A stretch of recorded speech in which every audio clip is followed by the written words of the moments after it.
Naaalala nyo pa ba ang babaeng ito, mga kababayan? Itong sabi ni Attorney Kaufman na liar. Liar. Na ang ICC mismo, mga kababayan, ni-reject daw ang kanilang application para maging abogado ng ICC. Tapos ang pinapakalat nila sa Pilipinas, mga kababayan, parang pinoportray nila na sila ang abogado doon sa ICC. Sinungaling! Itong mga kalibre ni Quaker Oats din ba ito, mga kababayan? Kabalahibo din ba ito ni Percival? At ito ngayon, mga kababayan, galit na galit dahil sa interim release request ng kampo ni na PRRD. Anya, parang na under the table daw sila, mga kababayan eh. Lumalabas daw, mga kababayan, na mayroon na lang usapan ang mga abogadong puti doon sa ICC. Dahil maging ang prosecution ay hindi na daw haharang, mga kababayan, doon sa interim release si PRRD. Kaya galit na galit etong sina Cristina Conti. Panoorin niyo po, ha. Anong masasabi po ng prosecution o ng kampo po ninyo? Kasi hindi, member ba kayo ng prosecution? Hindi! Wala itong bilang, mga kababayan, ha, pagdating doon sa korte na mismo ng ICC. Dito lang ito bida-bida, mga kababayan. Ito yung dito sa Pilipinas na nagpo-provide ng mga victim-victim. Kuno.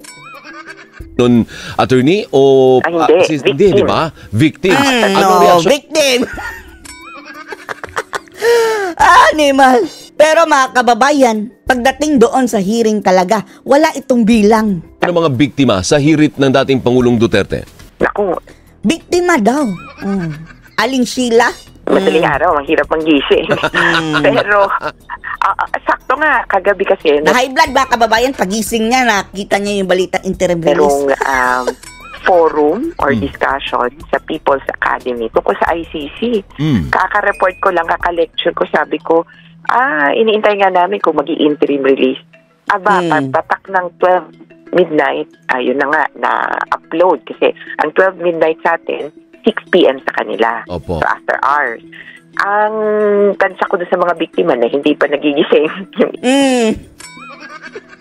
Biktima na hindi pa nagigising? Akala ba namin pinatay ni Duterte? Bakit magigising? Anong pinagsasabi mo, Conti? Iba. Talagang mabubuhusan ng tubig dahil sabi ko nga, ang hirap namang aralin yung isang potential interim release noon. Pero simulat sa poll, ayaw nila, hindi sila pabor sa special treatment kay Duterte. Ayaw mo na magkorte. Pero ang magdi-decide nun, yung prosecution kung i-oppose o hindi. Para I saw your... Hindi na nga inoppose, mga kababayan, andun sa dokumento. Your tweet, may pinost ka sa X na apparently, yung ICC prosecutor, hindi niya i-oppose. Tama ba yun? Oo Kaya yun. Kaya itong specific request. So, ayon sa specific request, hindi siya humihingi ng, dati sabi namin baka uuwi para magtrabaho, mag-mayor. Pero hindi Ngayon sinasabi niya, humanitarian grounds. Talaga naman, dahil 80 years old na, mga kababayan, at may sakit. At mahina ang kaso. Akala ba namin 30,000, bakit 43? Tapos, hindi pa siya ang direct suspect. Bakit ganyan ang mukha niyan, mga kababayan, no? Itong mga anti-Duterte, mga kababayan, no? Parang mga Quaker Oats yung itsura, no? Percival, sina Dilimang Saba. Sina Diokno, Diyos ko, kung yan ang magsama-sama sa isang mga kababayan. Isang lugar para na tayong ano nga ba yung episode ni Noli Di Castro, Gabi ng Lagim. Matanda na siya, tapos blank, blank, blank. Palagay ko mga Hindi yun blank, blank, blank. Redacted, redacted, redacted. Walang blanco doon. Attorney ba ito, mga kababayan? Hindi alam ang meaning ng redacted. Parang hindi pwedeng ilabas sa publiko. Hindi yun blank. Doon sa original na dokumento, mayroon yang nakasulat. At ito na yung clincher. Sinabi niya sa defense. Kaya sabi ko, naku, pwedeng bluff din ito. Huwag tayong paluloko. Pero kayo ang manluloko. Ang sabi na Attorney Kaufman, sinungaling kang animal ka. Kung ilalagay sa isang dokumento kung masisilip ka. Sabi nila, one, ang prosecutor ay pumayag na o hindi mag-o-oppose. Iyakan ka ngayon, Conti. Ito ang pinanghumimutot ng kanilang mga puwet, mga kababayan. Dahil ang prosecutor na taga-ICC, mga kababayan, pumayag at hindi nag-oppose. Pangalawa, may pumayag na ring bansa na tatalo sa kanya. May kukup-kup na rin na bansa kay PRRD, mga kababayan. Kumbaga, ito yung kondisyon Kaya, Pero hindi sa Pilipinas malamang, mga kababayan, dahil ang nakalagay doon bansang miyembro ng ICC. Hindi na tayo miyembro In the first place, mga kababayan, nakakapagtaka nga. Bakit? Nakuha pa si PRRD ng ICC na hindi naman tayo na miyembro. Hindi rin siya safe siguro, mga kababayan, si PRRD habang presidente yang si Bangag na umuwi sa Pilipinas. Dahil ang sabi nga ni VP Sara Duterte, baka batulad siya kay Ninoy. medyo parang, Ano ibig sabihin ng Attorney Maria? Para Attorney Conti, ano ibig sabihin nun? Parang minaniobra na, kung mga tinrabaho na nila bago pa nila final. Parang gano'n, hindi ba? Kasi sabi niya pumayag na raw yung Naisahan kayo ni Kaufman. bansa tapos ang pagkakasabi nga, si counsel, meaning si Kaufman, at yung chief prosecutor, noon pa si Karim Khan. Nag-usap na behind your back. Hindi kayo na-inform, kawawa naman. Nag-uusap na daw right after the arrest. No, may ganong ganun ba? Ganun ba? Iyak na ngayon. Paano? Andun yan sa rules ng mga kababayan ng ICC. Sila daw ang champion ng human rights So, hindi nila yan i-apply kay Tatay Digong. Andun na lahat ang criteria, mga kababayan, para mabigyan ng interim release si Tatay Digong. Matanda na may sakit na, mahina na. Pag-uusap na sila. Kaya yung pag-uusap naman nila, sa intindihan namin, meron talaga. At ang kalakhan nun ay pag-uusap tungkol sa evidence. So, palitan ng ebidensya. Pero yung kumaga na under the table din itong... Under the table daw, mga kababayan.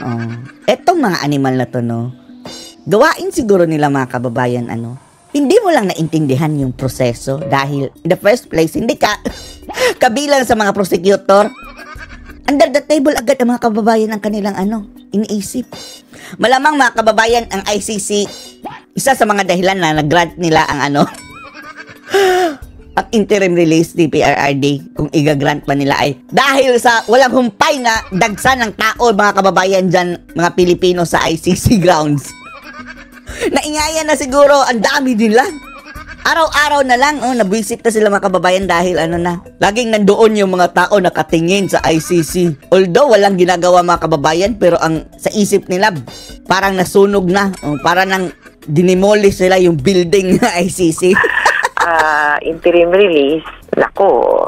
Pero Attorney, yung mga biktima ba ay walang say doon? Ibig sabihin, hindi pa sila pwedeng Ang biktima, ang nagre-represent niyan, ang prosecutor.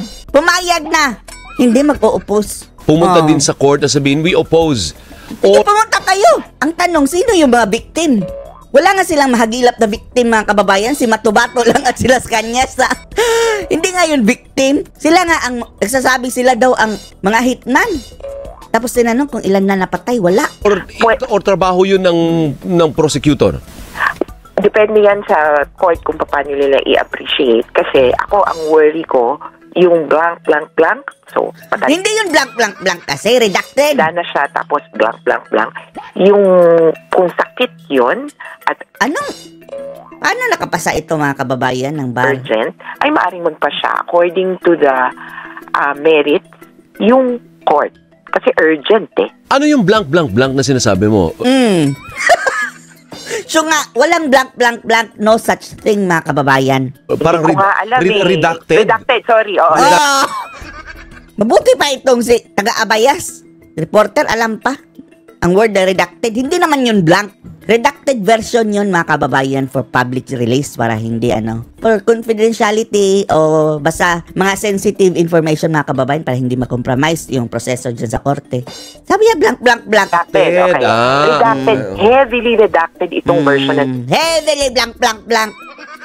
Julul. Nakita natin. Hindi natin alam yung ground. Hindi natin alam kung ano yung estado, yung state na patanggap sa kanya. Hindi natin alam yung conditions. Kaya parang medyo nangangapading kami sa dilim. Hindi na namin alam anong gagawin.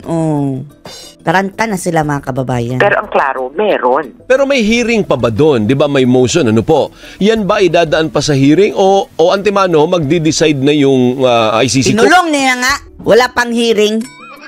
September pa mga kababayan yung trial tapos kinulong na. Court. Bihira na yung hearing dito sa ICC Court eh. Kasi, kumbaga, hindi katulad sa atin na, argue, kabila, argue. Kagaya nung ni-request nila mga kababayan na i-disqualify yung dalawang judges. Wala nang hearing. Diretso na. Nila, pwede silang magpasya ng ayon lang dun sa mga sinasabi, lalo na kung urgent. Ganun pala yun. Akala ko naman, pakikinggan na, ipon tayo. Wala ka ng chance sa konti na mag-ipal doon. Dito pakinggan muna natin yung side nito bago kita pagbigyan. Hindi ganun. Wala ganon. Palitan ng impormasyon. Tapos kami ay posibleng mahingan ng side. Victims. Tapos ang sasabihin nyo, under the table na naman yan, under the table. Sige, galitin yung mga judges nang ma-dismiss ang kasong iyan. At yung state party. Oh. Kaya lang, ang may annex din sila. A, B, C, D, E. Ay, sorry, D. Parang gano'n. Meron, at C. Teka lang, check ko nga ulit. Pero meron daw silang mga kasamang dokumento naka-attach. At siyempre, magpa-file ka lang ba ng interim release na walang mga dokumento? So, naintindihan. Kompleto na yun. Kung nilagay nila mga kababayan, mayroon naman sakit talaga si Tatay Digong, no? Yung mga sakit na mga kababayan ng mga previous niya na iniinda. With all the complete na medical certificate, mahirap na nga maglakad. Isa doon, posible, ay yung kondisyones nung receiving state. So, parang kumbaga, inuna na nila ang mga argumento. Salamat naman sa mayroon na nakausap na bansa ang kampo ni PRRD mga kababayan. Kukup-kupin si Tatay Digong. Naayos na nila yan beforehand. Pero ito naman, part naman ito ng proseso, hindi ho ba? Hindi naman ibig sabihin na nakalaya na siya at babalik siya sa Pilipinas. He cannot do that, right? Well, depende yon kung dapat nga sana sa Pilipinas yung receiving state Pilipinas mukhang malabo naman dahil hindi naman tayo member ng ICC. Yun na nga yun. Kaya ako parang mukhang hindi kami yan at mukhang hindi Malaysia yan kasi member state at pumayag according to these restrictions. At sinabi din niya na kasi isa sa mga dahilan para hindi payagan ay kung may potential na kumbaga makasira ka ng ebidensya, maka-impluwensya ng witnesses. Sabi niya malayo daw siya doon. Kaya nabanggit din niya, hinit niya lahat ng kumbaga negative requirements. Dapat hindi ganito, dapat hindi ganito. So kapag nagkataon mga kababayan, hindi na sa dahig dadagsa ang tao. Paano ng booking namin? Pupunta ng dahig. Sana makaabot. Maraming mga kababayan natin, mga kababayan na Pilipino, nagpa-booking na in advance dahil mahal ang ticket mga kababayan. Pagdating doon, wala na si Tatay Digong, nilipat na. Saan kaya ililipat si Tatay Digong? Isang requirement ay, syempre kinatatakutan kapag lumabas, gagawa ulit ng krimen. Hindi nyo pa nga napatunayan na guilty si Digong? Gagawa agad ng krimen. Gunggong kung mag-isip ito mga kababayan. At ito ngayon ang pinagpipiestahan. Sa X o sa Facebook. Facebook, kita ko na yung mga tao. Pinagpipiestahan na. Tao o baka ChatGPT lang yan? Kagaya ng di ba nahuli mga kababayan yung grupo ni Nabangag. Gumagamit ng AI para purihin ang kanilang mga sarili at atakihin ang mga Duterte. Parang na Freudian slip. Slip of the tongue. Kasi sabi the defendant or the suspect will not be committing any crimes or any more crimes. Wow! Ganun ba ang pagkasabi? Hindi umamin mga kababayan na ginawa niyo yung krimen. Gagaya na itong sinabi niya na slip of the tongue. Sinungaling nga ito. Ang laki ng bunganga mga kababayan. Sarap takpan ng Bulkasil. Ang nakalagay doon, crimes na ina-allege ninyo. Yung ina-allege ninyo. Hindi niya sinabing crimes na ginawa niya. So tanggap naman salbabida. Tanggap naman Attorney Conti na posible talagang pagbigyan ito ng ICC Court. Ibig sabihin, posibleng pakawalan. Pero ewan lang din natin mga kababayan yung tatlong babaeng parang Lutang mga kababayan, no? Para talagang lutang. Kung ano ang nasa isip ng mga gunggong na yan. Si dating Pangulong Duterte, pero hindi ibabalik sa Pilipinas kung hindi sa isang bansa na miyembro ng ICC. Tanggap nyo naman na malaki ang posibilidad na pagbigyan. Ay, oo. Malaki ang tsansang pagbigyan. Dahil ang prosecutor na mismo hindi umalma mga kababayan. Kapag ito mga kababayan hindi mapagbigyan, talagang bias sa yung tatlong unggoy na to ng mga prosecutor na yun. Kumbaga 50-50 kami dyan. Yung isa lang na dati, kasi yung una naming framework ay gusto niyang magpalabas kasi mag-oath as mayor tapos lalabas at mag-serve as mayor. Yun. Maganda dyan mga kababayan kapag doon sa bansa na pupuntahan ni Tatay Digong, hindi masyadong stricto, pwedeng makauwi si Tatay Digong sa Pilipinas. Kaso nga lang habang si Bangag ang presidente mga kababayan, pwede pa rin siya ibalik. Lalong-lalo na naging PNP chief na si Tory. Ipapayagan yun ng ICC. Dahil hindi ka makakasipot sa korte. Yun yung importante para sa ICC. Kung meron kang wag nang receiving siputin yan state na malapit sa The Hague, tapos sisiguraduhin nila, mukhang ganun ng tono ginagarantiya nila na makakasipot sa mga hearing si Duterte, parang... Siguro Germany na siguro, no? Mas malapit ng The Hague. No? Kumbaga lalambot kung sakasakali yung ganon para kay Duterte na payagan. Kaya yung kumbaga pag-areglo ng mga rekisito, half of the job. Ang kailangan na lang, ano pa yung masasabi ng ibang parties katulad ng confirmation ng receiving state at sana ay payagang mag-weigh in ang mga biktima. Asa ka pa. Hindi nga kayo makahanap ng mga biktima. Kasasabi mo nga lang parang nabuhusan ng tubig mga kababayan ng biktimang natutulog daw dito sa balita na request for interim release. Akala ba namin ang biktima ni Digong ay pinatay? Bakit? Magising. Ano masasabi niyo dito mga kababayan sa kasinungalingan na naman itong si Conti at naglalabas pa ng intriga na parang under the table daw mga kababayan itong request for interim release ni PRRD? Post the comments below.